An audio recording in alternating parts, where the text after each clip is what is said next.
Assalamu alaikum everyone. Islam is undeniably had and still has impact on human beings and the development of countries, and Malaysia clearly is one of it, where Islam is involved in many aspects, including one of the most important aspects in the system, economy. My name is Sarah and you're watching a video on the impact of Islam on Malaysian economy, Islamic banking. Now, let's dig into Islam and economic development in Malaysia. At the time of pre-independence of Malaysia and the first 2 decades, Malaysia mainly export natural sources like rubber, tin, palm oil, and they upgraded into manufacturing industrialization, or simply say produce the natural sources into manufactured goods. There are 3 phases of Malaysia's growth experience, which are market-led development strategy, state-led strategy, and Malaysia Incorporated. Now, started from 1957 to 1970 by using market-led development strategy. What does market-led strategy do at the time? Well, it promotes rural growth, provides social and physical infrastructure like energy, irrigation, banking, finance. And the role of politics was given to the Malay to lead it, while the Chinese controlled the industry and commerce. After all, the program aimed to less rely on imported items, and they tried to promote domestic resources and created job opportunities more. Continuing in 1971 to 1985, began the state-led strategy, the use of the state's administrative resources as an engine of growth and development. For example, encourage the private sectors invest in infrastructure. The new policy that Malaysia has established called Malaysia's New Economic Policy, NEP, and it's to reduce poverty and rebuild the society about economic imbalances between ethnic groups, because Malaysia consists of 3 major ethnic groups, which are Malays, Chinese, and Indian. So the kind of problem could happen. Based on this policy, comparing to 1970s, the Malays' share is increased according to the policy, and all the employment in all levels and sectors had to think about the ethnic structure of the population. To get to the ownership target, they established a policy of nationalization to establish trust companies for the Malays. In year 1986 to 2000s, started Malaysia Incorporated. It involved the liberalization, meaning to loosen the government controls, and privatization, meaning to transfer from public to private ownership and control policy. The government stopped the process of restructuring the society. The Malays' share under NEP increased, and during the year 1991, there was a change of name from NEP to NDP, which is New Development Policy. Now, let's see the Islamization of Malaysia's economy. Islamic banking was introduced and the modern one started in the mid-1940s. Pakistan as a model of Islamic banking in the mid-1950s. After that, in 1963 to 1967 in Egypt, they introduced the interest-free system. And in 1973, the Second Islamic Conference of Foreign Ministers accepted the document named Institution of an Islamic Bank, Economics and Islamic Doctrines. And in 1974, Islamic Development Bank, IDB, is established. It helped in establishing Islamic Bank in several countries, mainly in Middle East area like Dubai, Sudan, and in Europe, Luxembourg. These are the models of how Islamic banking begins, and until today, around 34 countries use interest-free system. Now, this is just a brief of how Islam has contributed in Malaysia's Islamic banking, and the more details will be explained in the next part. So, Malaysia's Islamic banking has established Bank Islam Malaysia Berhad, BIMB, Islamic insurance are known as Takaful, Zakat Collection Center, and more accessibility for women in health, education, and economy. Now, let's take a look at the next part. Assalamualaikum warahmatullahi wabarakatuh. My name is Alisim, metric number 1827132, and I'm going to present about the history of Islamic banking in Malaysia. So the definition of Islamic banking is as a banking system guided by Islamic economics and founded on the principles of Islamic law, or also known as Sharia. So it has two fundamental elements, which are sharing of profit and loss, and the prohibition of the collection and payment of interest. So in Islamic banking, collecting interest is not permitted under Islamic law. So Islamic banking has become a substantial and fastest growing industry during the last four decades. It has followed the Islamic transaction rules and principles, or Sharia, to carry out their business. So next is the history of Islamic banking in Malaysia. So in 1963 is where the Lembaga Tabung Haji was established. It started when the Malaysian Muslims were concerned about a mechanism which allowed them to save money in order to perform Hajj. Therefore, the establishment of the Hajj Fund Management Organization is implemented. The organization invests the fund to produce profit. Profit is invested according to Islamic law, where no riba is involved or any business activities which does not comply with Islamic Sharia law or principles. The existence of Tabung Haji was highly attributed to a paper presented by Royal Professor Ungoko Aziz titled Plan to Improve Economy of Prospective Pilgrims in 1959. This idea was the base for the creation of a mechanism to save the fund of Malaysian Muslims who intend to perform the Hajj, as the Malaysian Muslims in the past had to sell their prosperities or affect their living standards when going to perform Hajj. Apart from there was a need to create a saving for Muslims in Malaysia, which has no riba influence. In 1983 is the establishment of the first Islamic bank in Malaysia. And it was named Bank Islam Malaysia Berhad in July 1983. The starting capital of Bank Islam Malaysia Berhad was 80 million Ringgit Malaysia. The starting of Bank Islam Malaysia was the first step in constructing the Islamic financial system in Malaysia. Bank Islam Malaysia has been carrying on operation like any other bank, offering products which comply with Islamic law, for example profit sharing or mudarabah, cost plus or murabaha, home financing or baibel taman ala jail, easy loan, khorot al hasan, and many other products which comply with Sharia laws. Next is in 1993, it was known as Islamic Windows, which state that the Bank Negara Malaysia has allowed other financial institutions to offer Islamic banking products, to result in total 15 commercial banks which offer Islamic windows instead of 3 banks before. 3 of the 15 commercial banks are foreign commercial banks. Next is in the 1997, the Bank Negara Malaysia established the National Sharia Advisory Council on Islamic Banking and Takaful on 1st May 1997 as the highest Sharia authority on Islamic banking and Takaful in Malaysia.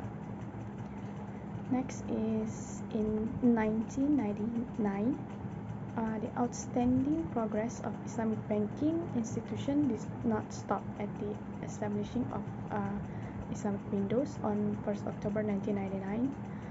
Second full-fledged Islamic bank, namely Bank Muamalat Berhad or BMMB, started its operation. Not only that conventional banks can establish their own full-fledged Islamic banks under one banner. In addition, the government has allowed licenses to international banks to operate in the country. The Islamic Bank in Malaysia offer a wide range of products and help to mobilize the fund inside the country. Islamic banks in Malaysia offer services like deposit accounts, current account loan, and financing. Next is the Islamic insurance in Malaysia. So Islamic insurance in Malaysia, the growth of Islamic finance and banking in Malaysia is not limited to banking and finance institutions and money market. It includes another important product that is Islamic insurance or known as takaful. It was first introduced in Malaysia in 1985 when the first takaful operator was established to fulfill the need of the general public to be protected based on the Islamic principles. Next is the Islamic bond in Malaysia. So the rapid development of Islamic capital market started in 1990 when Shell issued the country's first Islamic bond.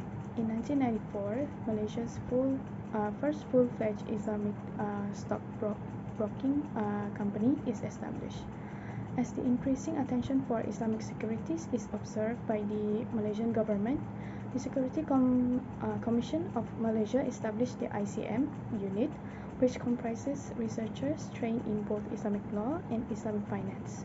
In 1997, the SAC introduced the first Sharia-approved securities, which were listed on the Kuala Lumpur Stock Exchange. The Bursa Malaysia Sharia market trades only Sharia-approved stocks, and as at 31st May 2005, there are 860 stocks which are Sharia compliant. Next is the Islamic banking education. So Bank Negara Malaysia has established and financed a full university INCIF comprising of a separate research center or ISRA and separated certified chartered degree in Islamic finance and banking. Many students from different parts in the world are getting full scholarship support to construct a research degree in Islamic finance. Next is the challenges of Islamic banking growth in Malaysia. So according to Pete and Phillips, summarizes the challenges of Islamic banking in the future will likely revolve around three areas, which are product development and innovation, operational excellence, distribution, establishing and liquidity management techniques, achieving constant Sharia supervision, managing the talent pool, and lastly, addressing the legal and tax restrictions. Lastly is the types of contracts. So there are 5 contracts. The first one is sales based, the second is partnership based, the third is lease based, the fourth is fee based, and the fifth is others. So under the sales, there are 6 under the sales base, which are murabaha or cost plus, bai bitaman ajil or deferred payment, istisna or construction, salam or deferred delivery, inna or sale and repurchase, bai al-dain, sales of debt. So under the partnership base is mudarabah or profit sharing, musyarakah or profit and loss sharing,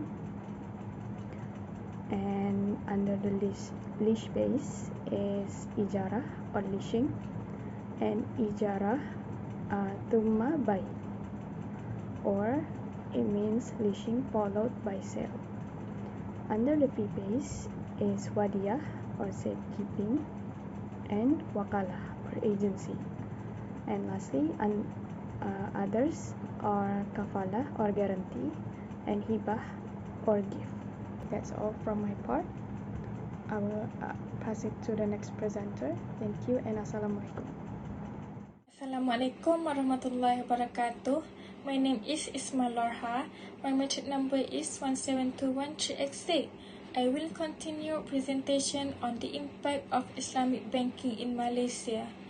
First of all, before I tell about the impact, I will focus on relationship between financial activities and economic growth, which has attracted massive interest across the globe, not only Malaysia. It shows that the financial sector, especially the banking sector, may have an impact on the growth of the economy by promoting investment and enhancing the productivity of capital. Next, on Islamic economics today has been transformed into the reality of humans in everyday life. They have brought about the introduction of financial activities and institutions based on Islamic laws and regulation, or another name is Sharia, included in the life of different Muslim states. Next, as many countries embrace Islamic finance as a unique model of banking operation and an alternative mode of financing, especially countries in the Middle East and Asia, including Malaysia, where there is a high concentration of Muslims. Next, Malaysia is one of the fastest growing Asia economies, with a well-designed and developed financial system, adopted Islamic financial policy. According to Islamic financial sector in Malaysia, which include Islamic banking, Islamic capital market, and takaful, or another name is Islamic insurance, has been significantly growing in its activities as well as in its asset and capital. Next, the Malaysian Islamic financial sector has been able to extend financing, which might have helped in the recovery of the Malaysian economy. By with the expansion of 2009, when it experienced negative growth of 1.80%, Malaysia's gross domestic product has recorded positive single-digit growth for more than a decade. As is shown here is from 2007 until 2019. Likewise, Islamic finance maintained a trend of positive and significant growth for the last 13 years. Between 2007 and 2019, it spread the growth of the whole financial sector's assets and liabilities and confirmed the strength and contribution of Islamic finance to the Malaysian economy. Next, in Malaysia, the Islamic banking sector has contributed significantly to the development of the whole financial system, which may in turn have an impact on economic growth. Financial activities and service has an impact on economic growth provided an expert analysis of the positive effect of financial development on the growth of the economy. Since then, scholars have developed 4 different hypotheses on this relationship. Next, according to Lucas 1988, the relationship between finance and growth is unnecessarily overstressed. The 4 types of hypotheses are summarized below, which are: first is supply leading, second is demand following, third is bidirectional relationship, last but not least is neutrality relationship. Next, the first hypothesis is supply leading. It is finance catches growth.